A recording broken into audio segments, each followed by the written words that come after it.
Welcome to the Law Firm Growth Podcast, where we share the latest tips, tactics, and strategies for scaling your practice from the top experts in the world of growing law firms. Are you ready to take your practice to the next level? Let's get started.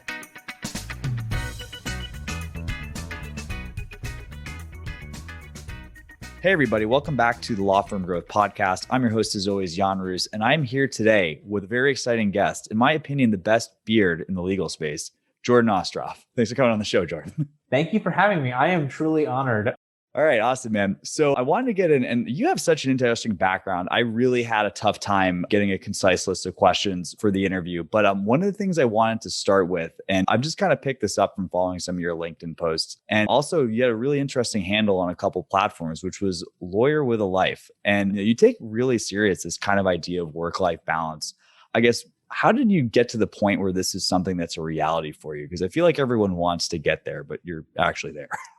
I appreciate that. It started out by being totally miserable and working 80 hours a week and 60 pounds overweight and super in debt and just really not happy.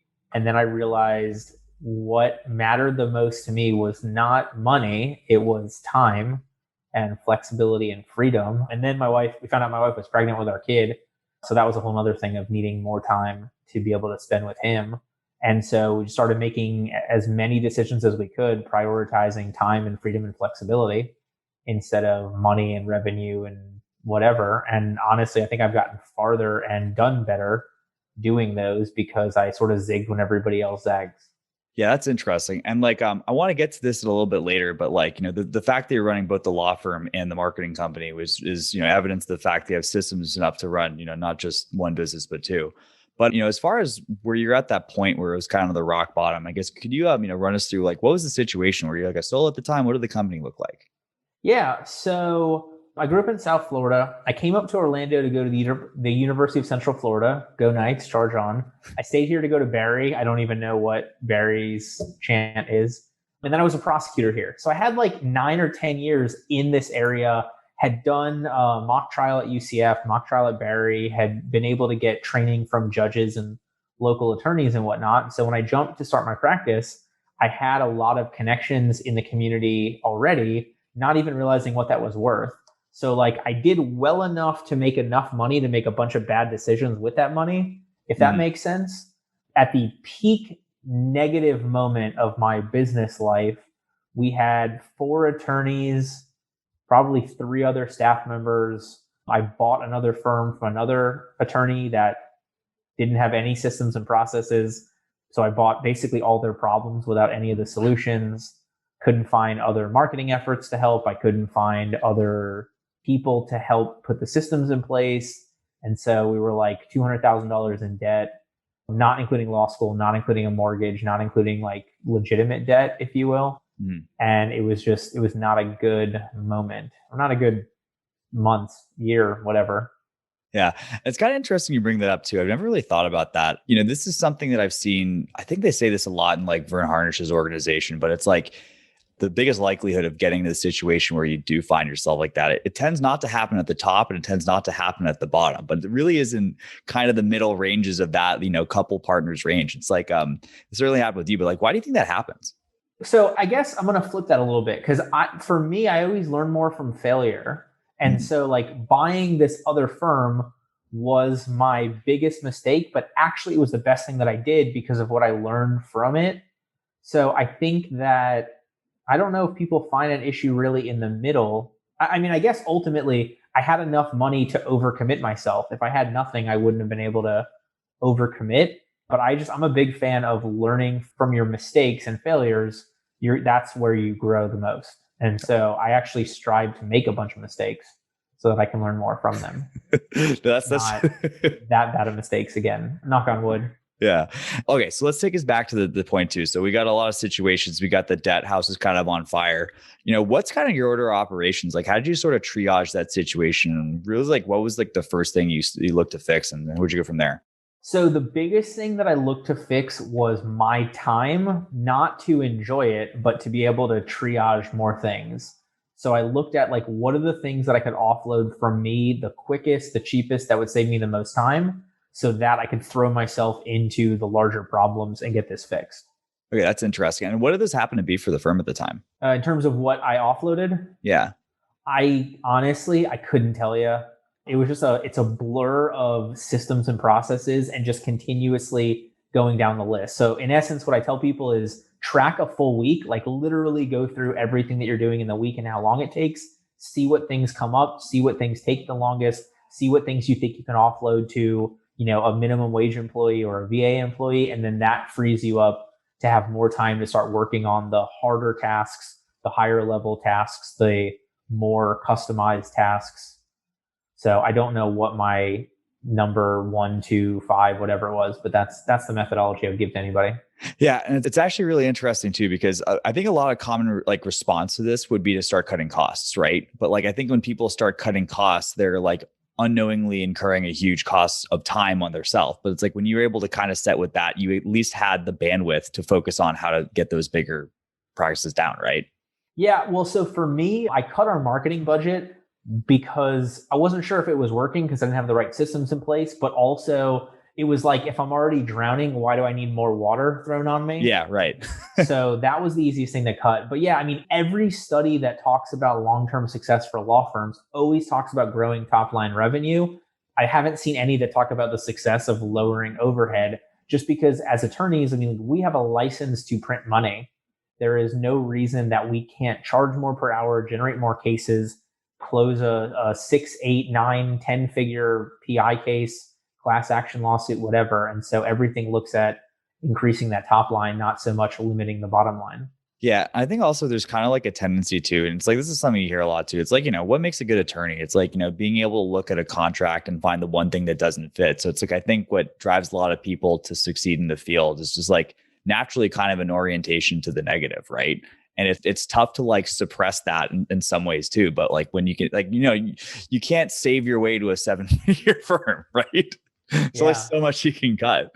But yeah, let's talk about the marketing a little bit more. So like, I guess as far as the situation, and we'll get to the point that you guys are at today, which is super broad, not only for your own firm, but also doing this for other firms. But I guess what was kind of the situation when you guys turned the marketing back on? How'd you guys prioritize getting that house in order?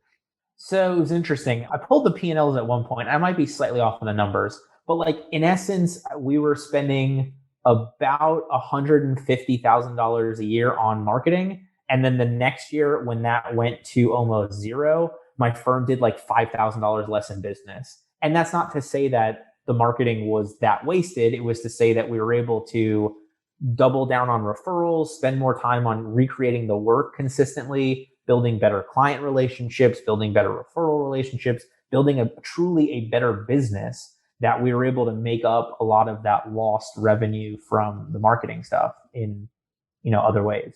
Okay, gotcha. And like the referral is obviously probably one of the cheapest ways to continue to get the cases going, and probably coming close to zero. But when you guys ended up turning it back on, like what did you guys focus on? So I focused on really thinking about my ideal client. And to be honest, that the answer to that question has changed a number of times over the history of our firm.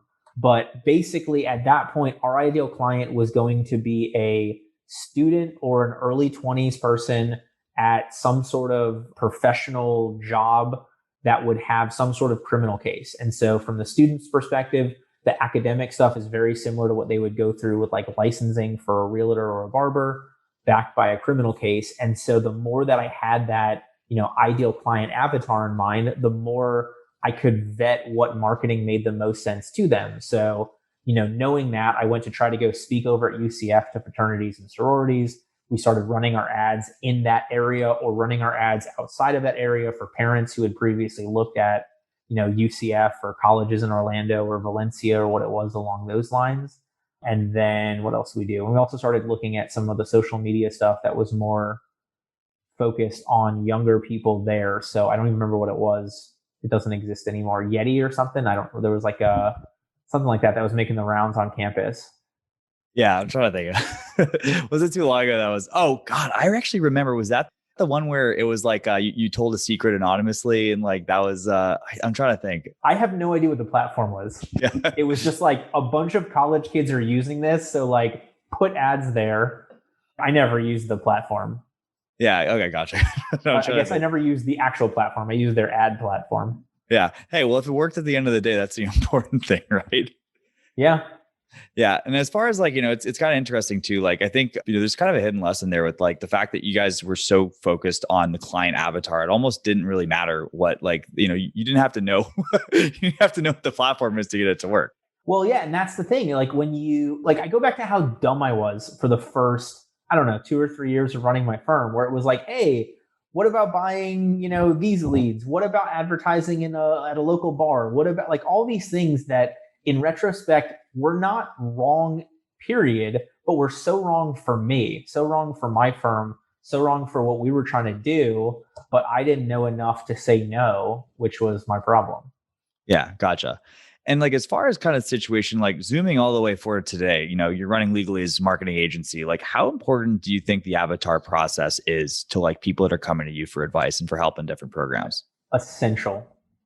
Like that is, if you don't have your ideal client avatar in mind, if you're not consistently looking at that and tweaking it and changing it and thinking like that person and writing to that person and trying to be where that person's going to be, you're wasting time, money, resources, and you're preventing yourself from being as successful as you can. Yeah, absolutely. Now, as far as like people that might not have one of these in mind, like what's the kind of basic process well, I can also ask you too personally. It's like, as far as like how you ended up settling on the avatar that ended up working for you, like how did you end up going for that? In terms of for the law firm? Yeah. Or I guess, how do you recommend people think about this generally? If it's a blank slate? Oh yeah. So I've got a worksheet that I've sent people, and it's like 35 questions. But honestly, this is like the most fun thing you can do.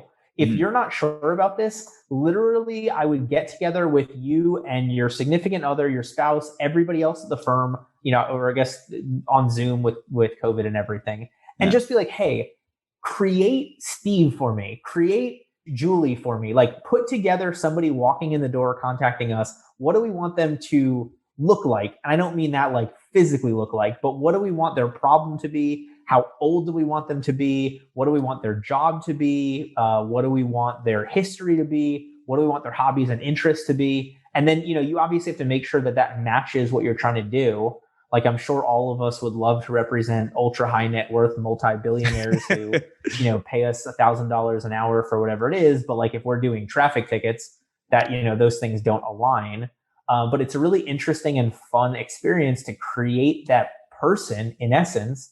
And then you start thinking like them. Like, then you get to play that role play of, if I'm a 20-year-old college student who just got a DUI, what am I doing? Am I telling my parents? Probably not. So what am I doing? I'm going to talk to my friends.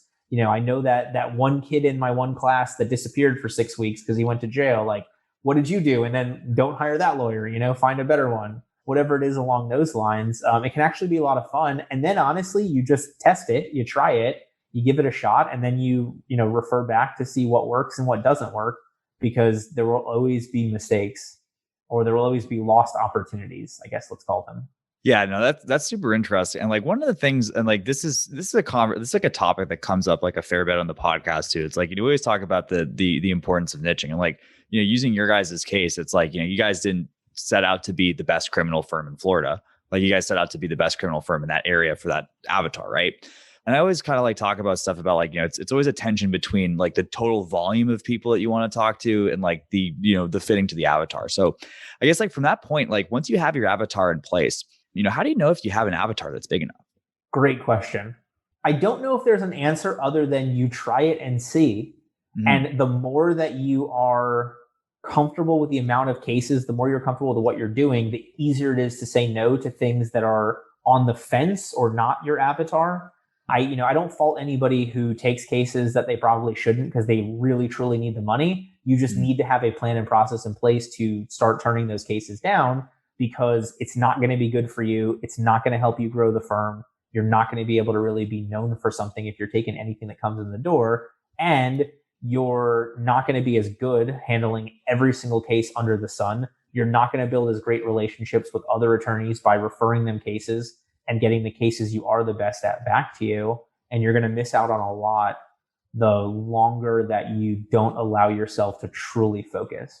It's a really interesting point, because it's like, a lot of the times people think about this from like a marketing perspective, But yeah, I mean, if this is probably a good opportunity to segue to talking about process stuff a lot more, because like ultimately, you can have that retainer that comes in, but if you're not getting good at that one type of thing that you're doing, you're not gaining ground while other people are not, right?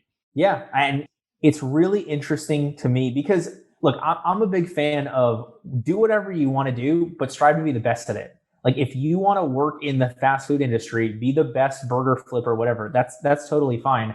I have no qualms about that. What I have qualms about is people that get involved in something and mail it in. And Yeah. and unfortunately, like there are a lot of attorneys doing that not by choice. You get the average solo attorney making between $40,000 and $60,000 a year who may have $150,000 in law school debt, plus business debt, plus a mortgage, plus whatever it is, plus maybe a spouse that lost their job for COVID. Like I get it, and do what you got to do, but take whatever extra time you can and work yourself into a position to not have to make those sacrifices as quickly as you can. Yeah, absolutely. And now, like, also being able to kind of fast forward and see where you ended up getting from that kind of like start story. It's like, you've obviously put a lot of time into process to get to the point where a lot of the stuff is running more or less automated without your involvement for a lot of it. So, I mean, we can kind of go back to that story, but I mean, I'm just curious, like, how in general do you think about offloading a process that you're handling today and you want somebody else to be doing tomorrow?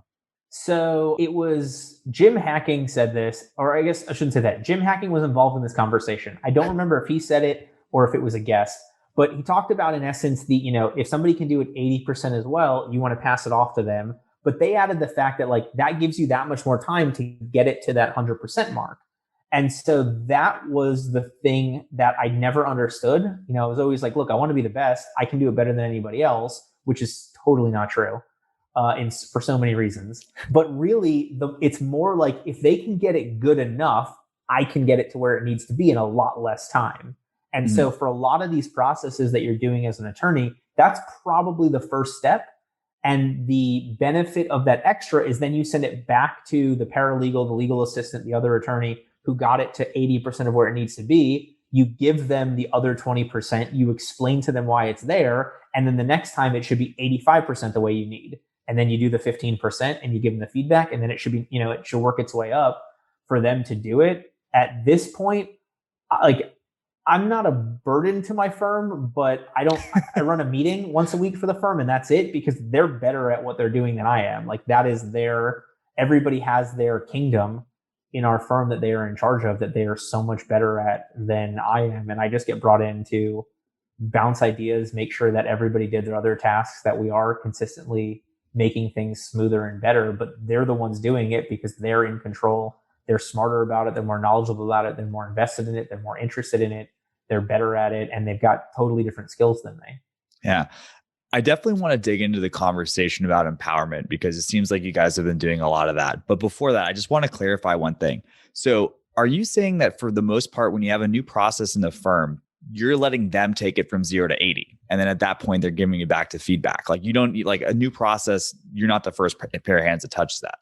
At this point, no. At the beginning, so going remote is perfect for this. Just screen share, get in a Zoom meeting, get in Google Meet, even by yourself, record your screen, walk through doing it the way you want it done, and then send it to the person who's supposed to do it. And then work with them on the next couple, track to see what's going on, fill in what's going to happen.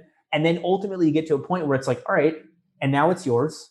And in 3 months, let me know how can you make it better? Like, what can you do? What have you learned from doing this over and over again that can take it to the next level? That's how I think you have to start it when you're offloading things for the first time. At this point, like I don't even know the Wi-Fi in my firm.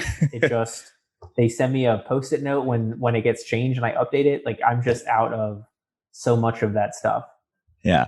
And as far as like, you have a situation where the team's handling it, but how much of this was, I guess, nature versus nurture? Are you hiring people that have the capability to do it, or is it through going through this process that people are able to develop their own ability to create things like this?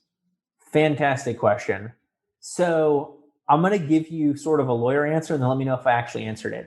Okay, the gotcha. The biggest mistake that I see people making with hiring is twofold. It is not doing it soon enough, which I get you're taking on quite a bit of risk. And two, it's prioritizing experience over skills, over talent, over ability, over interest. And I have done it and I still do it. Don't get me wrong. But those are the two things that I see blowing up in people's faces. Which is not to say you won't find great people who are talented, but if you have somebody who's got the experience and the talent, then don't worry about the cost. If you're worrying about cost, I'd rather take somebody with the right mindset, the right skills, the right techniques than with the experience. And I think like the easiest way to explain that is when you're hiring somebody to answer the phone at your law firm, probably for the most part, I'd rather have somebody who's never worked in a law firm before, but comes to me from Disney customer service or worked at a fancy hotel or something along those lines than the person who's got 20 years in a law firm, because they probably weren't doing it my way, as opposed to this person's got better training than I'm ever going to give them from, what may have been like a summer job in college.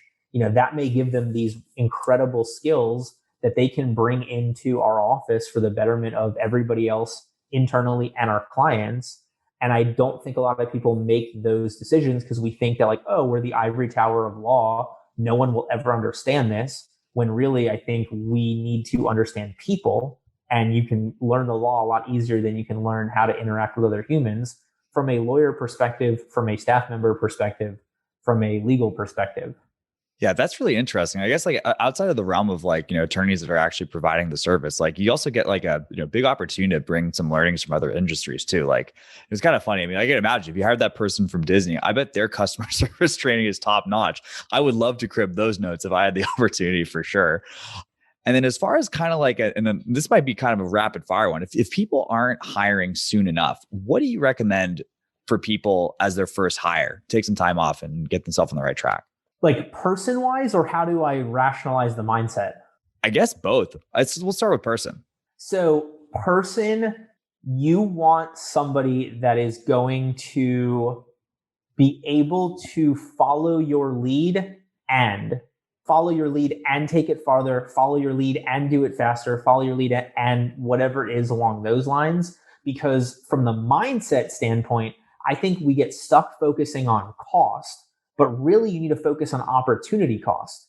If you have enough work to be billing $250 an hour, and instead you're doing filing for an hour, you're in essence costing yourself $250. So if you can hire somebody for $10 an hour to do an hour of filing, you bill your hour 50. Now you've made 200 or your 250. You've made 240 because the 250 minus the $10 you paid them, as opposed to you losing out on $250, you've got an almost $500 swing between having that person do it and having you do it. And that's where I think a lot of law firm owners get stuck, is they're like, well, it's going to cost me $30,000 to bring this person on, or whatever the number is. I'm like, great, at $250 an hour times 10 hours a week times 52 weeks a year, that $30,000 person just saved you $750,000. Yeah. Okay. Like putting the numbers like that absolutely makes a ton of sense too. And then like, would you recommend somebody go into like helping people, helping themselves out on like the fulfillment side, or like, one of these admin positions? Like what's like a good place to start, do you think? Fantastic question. There is no right answer, because the right answer is have them start doing what you don't want to do. So I tell all law firm owners, you're looking at three things that you should be aiming for. How much money do I want to make? How much do I want to work? And what actual work do I want to be doing? And that third prong of those questions is going to answer for you who you should bring on first. Me, I hated e-filing. It was my least favorite thing. I don't know anything about e-filing in any other state, but in Florida, there's like no API. It cannot integrate with anything else, or at least it couldn't when the last I checked. And it's like 15 buttons of clicking through, like, this is the case number, this is the county, this is whatever. So I gave that to a law student for whatever it was, $10 an hour, as quickly as possible, because I hated it. And then I found out what was the next thing that I hated. And I went from there, mixed in with what would save me the most time. Great. Gotcha. And I know we kind of breezed over this in the beginning, but I'm really curious about that exercise that you mentioned earlier about going through like on the week to week basis. So like getting down kind of in the nitty gritty, like how do you do this time tracking process? And, what kind of increments are we talking about? Like how does somebody run that to get an idea where their time's actually going? So what we've had people do is an Excel spreadsheet, and they go by the clock and just clock your entire day. And it's like, I understand you're going to be 10 to 15% less efficient, because not only are you doing billable hours or not only are you handling cases, but you're also writing down on the sheet, but you get an idea for it. And so, and I have people put in like, look, put in going to the bathroom, put in making coffee, put in making lunch, whatever. Like I'm not using this to tell you that you're wasting time. I'm using this to figure out what of your time we can offload the easiest. I'm not bringing in a personal chef to take lunch off your plate. But if I find out that my, head paralegal is spending 2 hours a day fixing documents from the legal assistant or filing or something that shouldn't be their job, we can address those ASAP. Interesting. And like that's the thing too. It's like I feel like it's such a nebulous thing. And like, COVID of all times too. Like I can't even tell you what month it is sometimes, let alone what I did last week. So I think a lot of people could probably be worthwhile going to do that kind of exercise. Okay, so I wanted to switch gears in terms of talking about the agency. So this is something that I used to kind of like flippantly say to clients when they were talking about like, oh yeah, we need to have this copy or this copy. And like, look, honestly, if you guys want to have this much control over the process, you might as well just, don't run a law firm, run an agency. And then you actually did that. So I kind of wanted to talk about that process. And what was the kind of timeline? Like I kind of gathered that, you guys were running a lot of this stuff in-house, but how did you make the decision? And like, what led you to doing that in the first place? So started in-house as my own solution to the problem that I couldn't find the right solution from anybody else. And then I realized that was my blue flame. That was where I burned the hottest. That was what I truly enjoyed. Running a business and doing marketing is what truly not gets me up in the morning, but like it's what I truly enjoy when I have to do work. Or I guess to the extent that sometimes I don't even think it's work, where I don't feel that way about legal work. Like legal work is work and it's worth what somebody will pay you for it often, but it was not my thing. And so I was like, let me work with a couple other people that I know locally. Let me see if it works for them the same way it worked for me. Like, let me see if I'll learn by working with them. And really, we found out that a lot of the same things work. It's not a question of we had the same ideal client, but I had them answer the same questions that I answered to come up with my ideal client. And then we took the same steps from there to go where they're going to be where their ideal client is going to go and who they're going to talk to. And so it was crazy to see the replicability of the same methodology. And then finally I was like, you know what? Screw it. Let's see what happens. Let's try to sell this. And here we are. Yeah. And then as far as like the team is like, is it the team that was originally working in-house that ended up becoming the agency, or like, how did that kind of scale out from there? So I had, let's call it, picked the brain of somebody who really knew marketing, who was local, who has since now become my business partner on the explosion of this, because I have never worked in an agency. I've never run an agency before now. So like there are things that are going to be way different. There are things that are hyper technical. Even a lot of it's just lingo. Like I have the word hard stop is my new favorite thing. Never used that before until now. Like that's our big, we've got the proposal meeting with a hard stop and whatnot along those lines. And then I've only taken one person from the law firm who actually is split. She's in a really good spot to be overseeing social media for both companies internally from the same mindset, and doesn't even work with any clients in either direction of the companies. Otherwise, there's no other crossover. Yeah, that's interesting. And like having sat on both sides of the table too, it's kind of interesting because like, you had a part of your career where you're working with, I guess, how would I call it, regular Joes. Now you have a situation where you're on the other side of the table working with attorneys as clients. I guess, what's your perspective on working with either form? Like, what kind of, have you gained any perspective on blind spots that you might have had that people who are listening to the show might have that they don't realize about themselves? Good question. Yes, I'm going to call some attorneys out, not by name. But before that, so we did Legalese Marketing EASE because I really like dad jokes. If you follow me on TikTok, it's all bad dad jokes with me and my kid. But I have found that to actually be a really good name idea, because one of the biggest things I try to do as a lawyer was explain legal terms to somebody who wasn't a lawyer. And now from the marketing side, I try to explain marketing terms to somebody who's not a marketer, but they're a lawyer. Yeah. And so like I'm translating legalese into marketese and marketese into legalese and all that into normal English. What I have found that's interesting has been, I think a lot of attorneys would learn how their clients feel by going through the process of pitching other attorneys. And so like I get ghosted all the time by lawyers who I'm sure hate when their clients or their potential clients ghost them. I get price sensitivity from lawyers all the time by lawyers who I'm sure hate when their clients have the same price sensitivity. I get, they don't see the value from lawyers all the time who I'm sure don't understand why their clients don't see the value from their own legal services. And I think it's been such an interesting concept to get that feeling. And I'm trying to figure out how you convey that to lawyers, not because I care about how they treat me, but I care about them using that understanding to help them do a better job closing their clients and getting over, the objections that their clients would have. Yeah, it's actually super interesting because I don't know if this is out yet, but I did record a podcast on this on the topic too. But I think it all kind of boils down to like what people.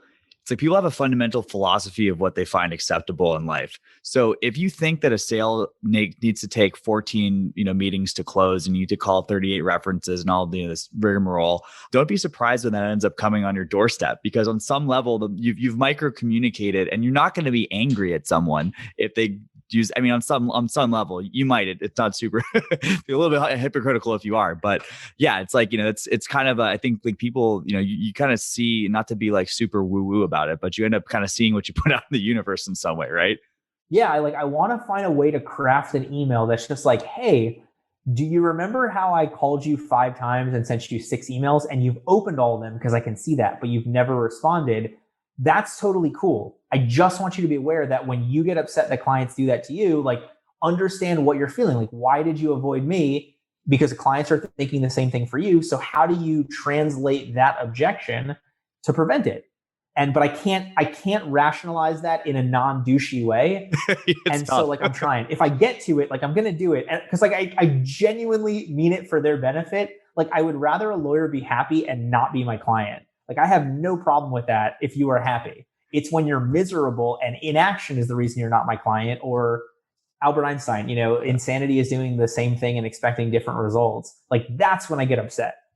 Yeah, I was gonna say I don't have too much of a solution for either. I'll let you know if I find one, but I guess the best one we've had is let karma sort them out, which probably isn't the most productive. But no, it's really interesting, and like as far as kind of the mindset stuff, it's like you bring a really interesting perspective from your history on that stuff too. But as far as kind of channels and stuff go, like have you seen things change from I guess either the time when you were in house to like what are you excited about today as far as changes in I guess the broader marketing landscape? So really interesting you mentioned this. So like I have totally stolen Gary Vee's model. Like in essence, I'm trying to be the Gary Vee, top of funnel, create awareness, all that stuff. And the problem that I've always had is I don't think he talks about tactics enough. But now from this side, I'm like, oh, because the tactics change all the time. There is no way to have evergreen tactics. And then like on LinkedIn, my specific tactics posts die. Like my audience does not care about like, here's a really good tip when you're running Facebook ads, do this instead of that. Like it's not their wheelhouse. And so it's been really interesting to see the fact that I just don't think that our clients really care about that. And to some extent they shouldn't. Like in essence, they're hiring us to deal with the tactic changes versus them having to worry about it themselves. So I don't know if that answered your question or not. Well, yeah, I mean, just as far as things that are changing too, because it's like, you guys have a really big like breadth of services on terms of stuff that you guys offer at Legally. So, I mean, like, if not that, I also was kind of curious about like, you guys have a lot of stuff. Like, how do you get these different channels to play with each other? So that goes back to that ideal client avatar. Like that's why I never saw the merit in like we sell pay-per-click ads or we sell SEO or like being solution specific unless you're going to be client specific. Like if you're only working with car accident lawyers, I get only selling pay-per-click ads because for the most part, that's going to work for them. It's intent-based, something just happened. So our perspective is like you look at it as us offering broad solutions. I look at it as that gives us the right tools for each individual project. Right. And so that allows us to have these things all work together because in essence, it's like, where is your ideal client going to be? If you're trying to target younger people, how cool would it be if on some random day they're listening to a podcast on Spotify on the way to work, then they get home and they're playing YouTube ads and then they're messing around on Facebook after that. And then you've got ads in those 3 spots and they happen to catch your ad 3 times throughout the course of their day and they're your ideal client. I think that's just a strong pitch. Obviously, if you retarget, you can jump that. But if you've thought like them and if you've tried to market to them, you're going to get enough people that literally you are marketing to their life it's going to be amazing and really difficult for them to avoid you. Yeah. So, I mean, you're basically omnipresent to that person as long as you do it, like, if you have the right channels. And like, just curious for different firms and different avatars, is it the same mix or are you guys going for different ones every time? No, it totally, well, for sometimes it's totally different. Others it's not. We've had some where literally our entire marketing campaign has been to referral sources that we're not even trying to target clients. We're trying to get that estate planning attorney in front of a bunch of financial advisors at scale. We're trying to get that real estate attorney in front of a bunch of realtors or title companies or mortgage brokers. And it's been crazy to see the success of a lot of those while everybody's still stuck inside from COVID, while everybody's, not going out to lunch, that we have these people booking Zoom calls. How often does that lead to referrals? I don't know. I'll know more the longer that we do it, but it's been really interesting to hit the solution people are trying to get or trying to solve the problem rather than giving them a consistent solution. Yeah. Well, it's interesting too, because it's like, I find it very impressive that you guys are having success with these channels. And it's like, what would you say are the commonalities that allow you guys to win on channels like, Spotify or, LinkedIn outbound message? Like what's how do you guys have this? What plays across the different channels, I guess? So the ideal client, their demographics, and trying to create their normal day. If you're a business law attorney and you're trying to get in front of, small to medium sized business owners, what are they going to do in their normal day? In the past, they'd go to the Chamber of Commerce meeting, they'd be in a BNI chapter, maybe they're doing some digital stuff, but now like, what are they doing today? Are they on LinkedIn? Are they in Facebook groups? Are they on, what is their normal day and who are they talking to or interacting with in their normal day? And then you try and get in front of them there and you try and get connected with the people that they're talking to. It's crazy because the more specific you get with that, the more you're willing to pay for marketing efforts because you know that they're in the right place. Right. And it's like, it's also like less competition if you think about it too. It's like, who doesn't know how to throw up a Google ad these days? But like, if you're the person who's cracking these channels that no one else is on, that's a huge advantage as well. Yes, but you're not just cracking the channel. You are figuring out who's already on that channel, who's already on that platform, who's already engaged. And then you're finding, are they the client for this firm?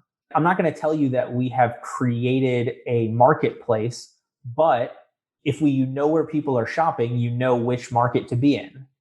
Mm-hmm. Yeah, it's interesting. And it's like, it's really funny because it's like, you guys have such an interesting approach and it's almost inverting the way that we've always approached things. I find it so fascinating because it's like the order of which you guys are putting things down is totally different, but it totally works, which is really awesome to see. As the last thing I wanted to talk about too was I noticed that you guys have some stuff around automated marketing on Lead and like, I guess like intake type stuff, which is kind of like a commonality across all these, different potential platforms. So, I guess, what do you think is important about these things too? Like there's so many solutions that are out there as far as, CRMs and, autoresponder sequences. I was like, what do you think is really important stuff that people should be focusing on? Great question. So I look at this a little bit differently because my perspective is the more that you are consistent, which usually means automated for some of these things, but the more that you are consistent, the more you know what's working before the consistency and afterwards. I talk to law firms all the time and Clio Trends will tell you like 68% of lawyers don't follow up with leads more than once. So in that perspective, like what's the point of sending that person the leads if they're never going to follow up? Because what'll happen is the months that they're dead, they follow up a bunch, sign a bunch of cases up, then they get busy and they stop following up. And then you have no idea if the ads are still working or they're making any difference or if it's the efforts of the firm. So by making that intake system more consistent, you can see the benefit of what's coming into it a lot better. And you free up the time to be more personalized because you're going to get those people that want, a second consultation just to ask you the same 5 questions that every client has, but like they need it to be that formal. And now you've got the flexibility and freedom to do that because you're not sending out 35 emails to every other lead. Those are done automatically in the system.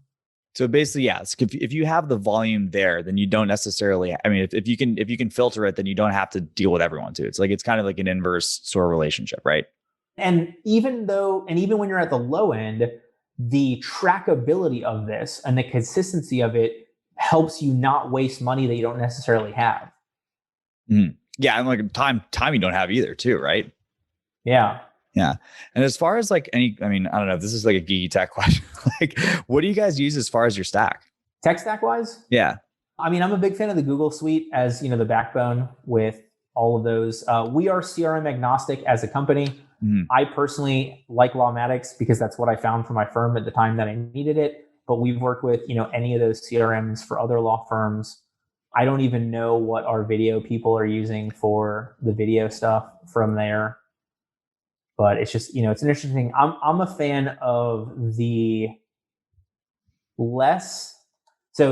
fewer systems that you are using, the fewer software that you're using, as if it'll do 90% of what you need, 90% as well as you need it, you're going to scale so much better. And then you're in the position to be like, hey, this person's the only one with access to Photoshop, Adobe, Final Cut Pro, whatever it is that their job entails. The more that you have 15 different systems across the whole firm, law firm and otherwise, the more you have to spend training everybody, the longer it takes for them to be good at their job, the longer it takes for them to do tasks repetitively enough to become better and better at it.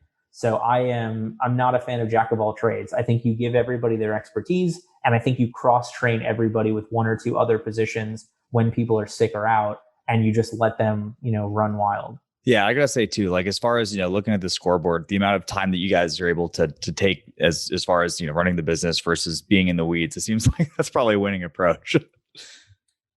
I hope so. Yeah. It's the biggest. So again, we go back to the hiring, but like retention is a huge part as well, because if you bring in the right person, you need to keep them. And I think these law firms, these businesses that I talk to, law firms or otherwise, that are like, hey, we're using Zapier to link Google Forms with Constant Contact, with Dubsado, with BombBomb, with Loom, with this, with that. Like, holy crap, like that's a whole day's lesson just on like what system does what. Like, where do you have to log in to get to what you need? And I think that you don't get as happy employees if they're getting trained every week on a new system and a new service and a new process and a new design, as opposed to being like, look, this is your responsibility. This is your ownership. This is your house or whatever it is. You tell us how to make it better. Yeah. Well, it's interesting too, because it's like I've gotten some feedback too, and this is more like friends talking about their crappy managers and that kind of stuff too. Like two sides of this. One is like, no one likes the manager who's got a new initiative every 3 days. And the second thing is, I've kind of noticed this on the client side too. And tell me if you've seen this too. Like a lot of the times I've found this type of person that just kind of enjoys making complex systems for complex systems' sake. And normally this isn't a super successful person. And I think 9 out of 10 times they're doing that so they can avoid, making an uncomfortable call to a prospect that they don't want to make. But, as you pointed out, it's like there's a huge organizational cost to this complexity, let alone your own time, right?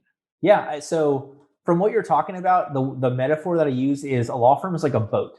If it's just you and it's small, you've got that little John boat and you're turning on a dime.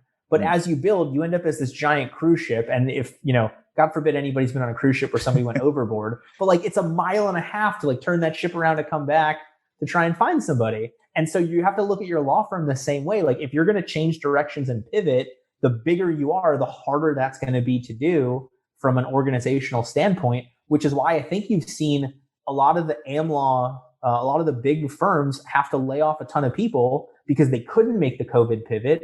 Whereas a lot of the smaller firms were like, hey, need us to do bankruptcy next month? Great. I'm going to take the CLE now and we're good to go. Yeah.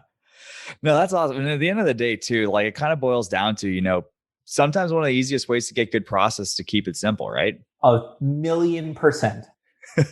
Okay. And I got to say too, I don't know if I'm going to get a pithier end to the conversation. So, and we're also getting to the end of the hour. So, yeah, Jordan, thank you so much for coming on the show. I definitely, as far as what's the best place for people to get in touch and get in your world? Sure. My ideal spot to connect is on LinkedIn. So basically what I looked at is, I think attorneys need to have about $5,000 a month to have a disposable, to have enough stuff to put into marketing, to try different channels, solutions, get enough volume to figure out whether it works. So my question became, how do you help people get to that level at scale? And so my goal on LinkedIn is to share the knowledge that a law firm owner needs to run a better firm, build a better business, make more money for free at scale from musings inside my brain on LinkedIn. That's awesome. And like, I follow these all the time. Hashtag Jordan O in the know. Thank you. Somebody gave me that advice and I was like, this is the most vain thing I've ever done. But let's see what happens. I think now I have 2 followers. One of them is me on it. So there's somebody else out there that is genuinely interested in what I have to say. You're living rent free in my head, man. So it's working at least 3. Hey, I appreciate it. All right, Unless you're that other one. You might just be the second one following the hashtag. It's a double check. But Jordan, I appreciate you for taking the time to talk to us and the listeners today. And for everyone else, we'll see you guys next week, Tuesday, 8 a.m. Eastern on the Law Firm Growth Podcast. Thank you for listening to the Law Firm Growth Podcast. For show notes, free resources, and more, head on over to casefuel.com/podcast. Looking forward to catching up on the next episode.